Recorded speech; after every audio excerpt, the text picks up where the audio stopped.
Good morning. So, I want to try something different today. I'm in Ashburn, Virginia, and been walking for about an hour already. And I'm still about 15 minutes away from the house, so I figure I can do a short one today. So let's give it a shot. I love my dentist. Super professional, funny, even when his finger is in my mouth. Just what a boomer would call a lovely, lovely person, right? I have the usual set of problems with my teeth, and my dentist works tirelessly to fix them. Cavities, I got them. Gingivitis, probably. Sensitive teeth, absolutely. My teeth cannot take a joke. Receding gum lines, probably. Enamel erosion, sure. I could go on and on and on, but there's a problem in paradise.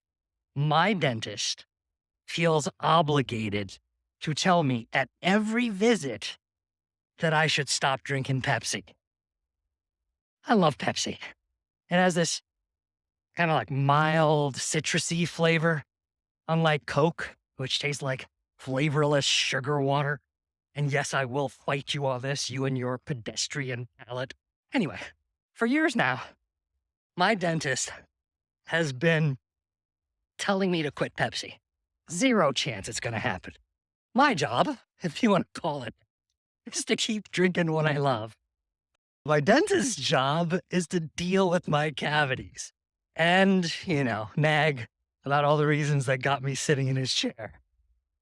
I just sit there, nod politely and think, you are the best at this job, except maybe for your compulsion to warn me about the obvious.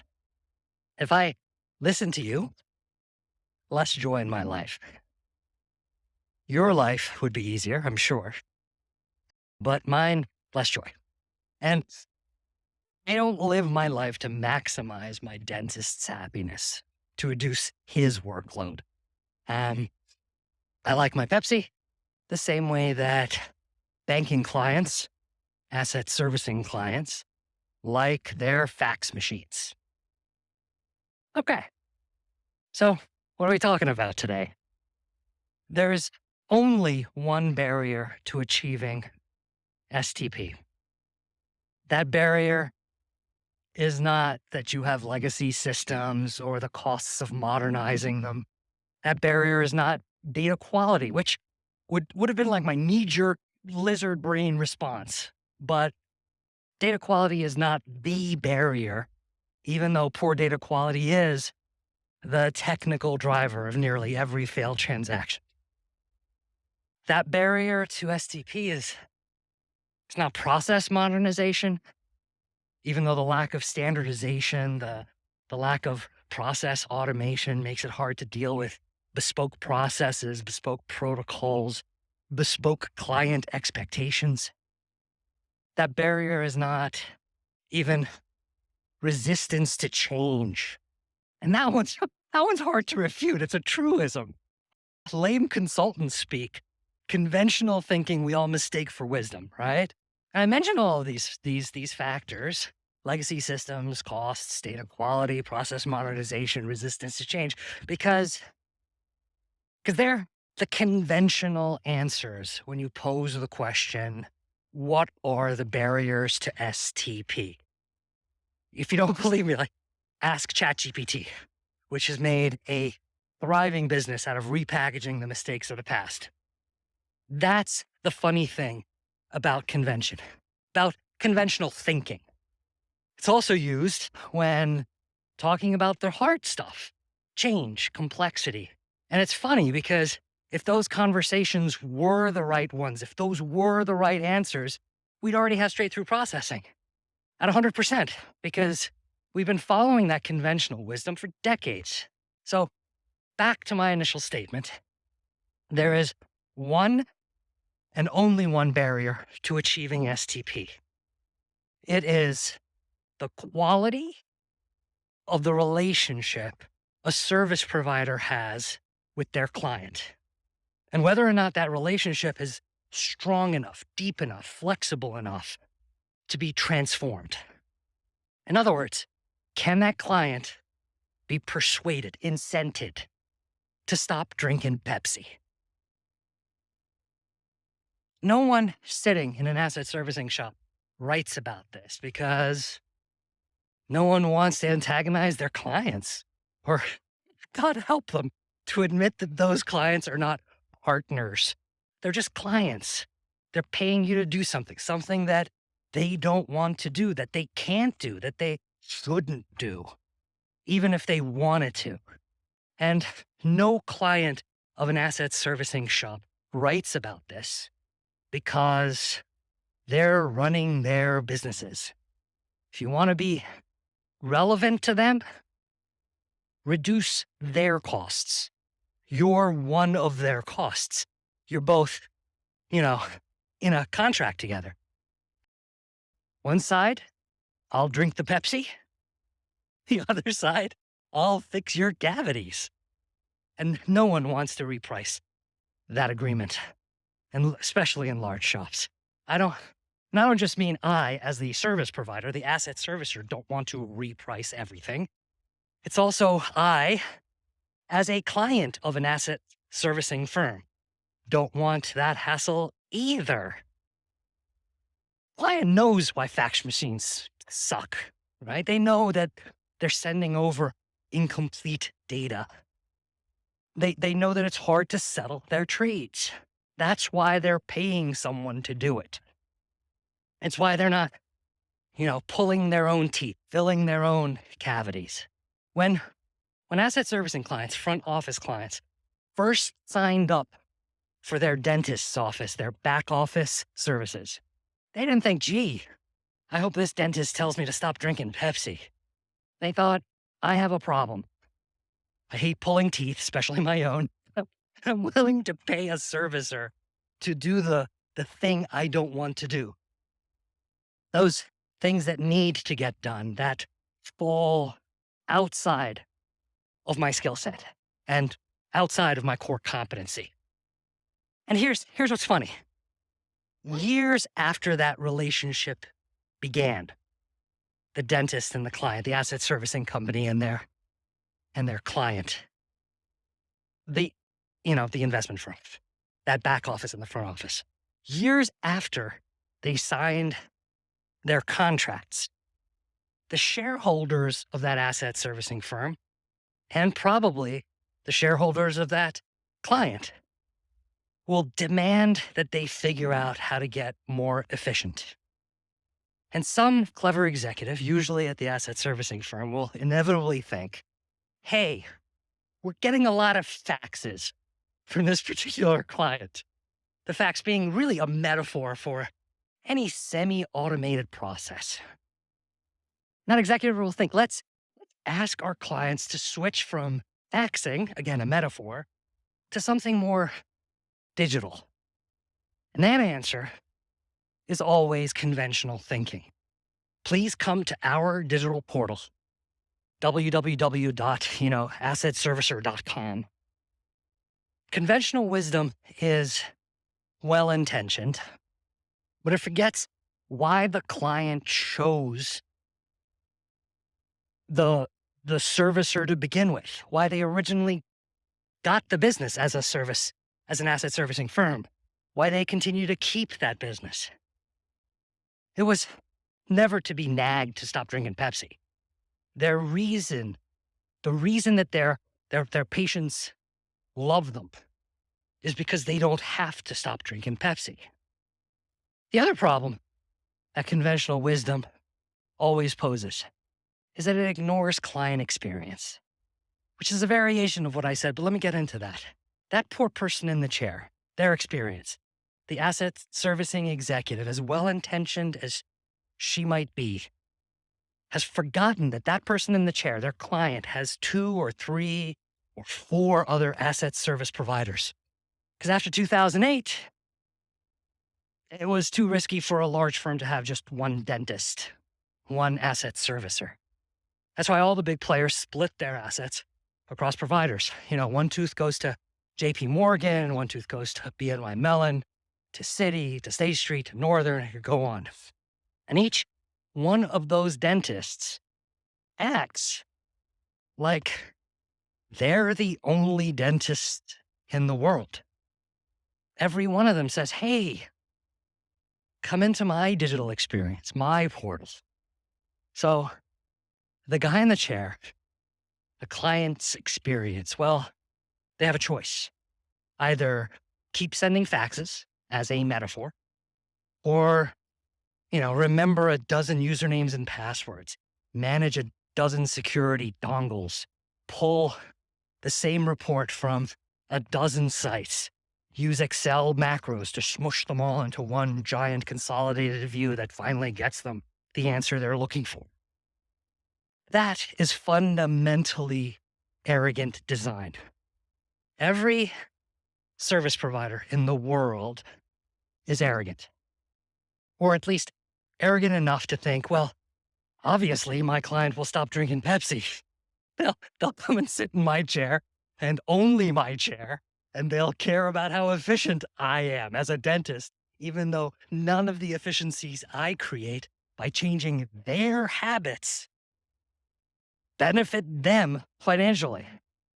Just robs them of the sweet citrusy joy of Pepsi. So, there are many conventional barriers to stay-through processing. A lot of hard questions, the lame Groundhog Day answer, the stuck in a time loop answer. There's always that, service providers need to invest in new technology, that ops teams need to invest in process redesign and process automation, that everyone must embrace a culture of innovation and transformation. That's just corporate BS, because the processes and systems that need to be transformed, for the most part, don't sit in the asset servicers, tech and ops orgs. They hide in client contracts. They live in client expectations. They grow more and more complex in the client's internal processes to them that drive those clients' shops. One quick nerdy example.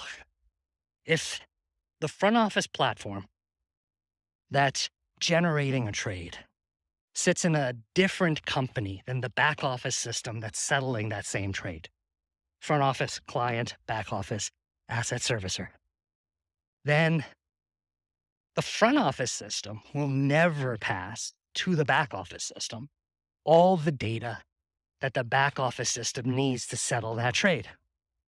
Why? If you watch my video called Securities Trade Lifecycle and look for a little clip about the 7 fields that make up minimum viable trade data, you'll get the answer. But quick nerd answer.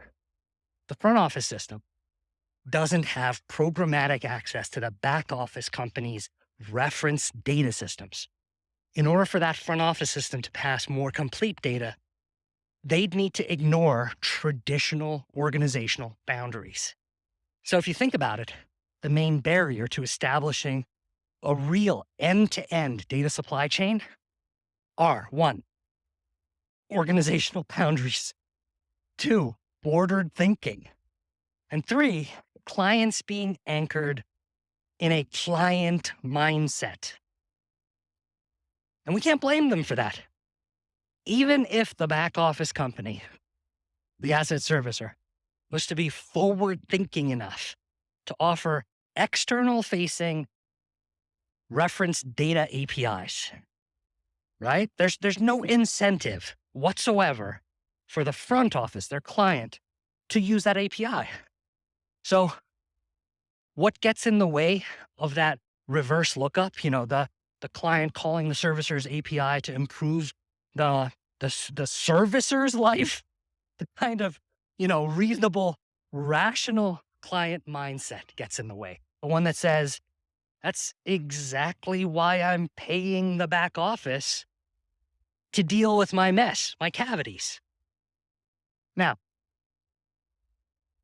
think about that in the context of who in an asset servicing company gets asked by the CEO to deliver those lower costs? Ops does. Tech does. Can ops reprice the contract with the client? Can they say, if you, the client, do X, Y, and Z, we'll get cost savings that we're going to be empowered to share with you through lower prices for you? Really? Not given the power dynamics of who owns the P&L? Similarly, can tech automate the client's internal processes? Not the asset servicers, the client's internal processes, the starting point in that upstream data supply chain that eventually leads to them. Can tech stop thinking that offering proprietary but fundamentally siloed portals and APIs are the outermost border of their ability to help their clients? Let's pretend the answer is yes on both of those. If not, but let's pretend for a second. How does it benefit the person in the chair, the client, who wants to keep drinking Pepsi, who has no incentive whatsoever to stop drinking Pepsi? That's the question the business needs to ask. It's one of the hardest questions a business can ask. That's why the only barrier to STP is, as I said, a quarter of a mile back. It's the quality of the relationship that the service provider has with their client, and whether or not that relationship is strong enough, deep enough, flexible enough to be transformed. Business leaders who sell back office capabilities should never forget why their clients signed up with them to begin with. One simple client sentiment to empathize with: if it was easy, we wouldn't need you to do it. If it were easy, we'd do it ourselves. Taxes are the best example. Again, they're a metaphor, but the perfect metaphor for this dynamic. Servicers still get a ton of faxes from their clients. Why? Because if you're a client, sending a fax is easy. No process needed to change, no technology needs to be implemented, no one in the client shop needs to, go beg their C-levels for tech budget, to consume their service provider's API, a tech investment that primarily benefits the service provider, not the client. Think about how ridiculous our API strategies are in this industry. We're saying to our clients, go battle for tech budget on your end. Eat the risk of implementing our APIs so we, not you, can benefit from digital transformation. No one in the client's shop should have to suffer the pain of a tech and process transformation with their hard-earned budget, so their service providers can appease their shareholders. No one in the client's shop should have to prove that the money they spent on their transformation got the kind of returns that made it the best internal use of the client's internal budget. Because it's probably not. That's what our API strategies count on.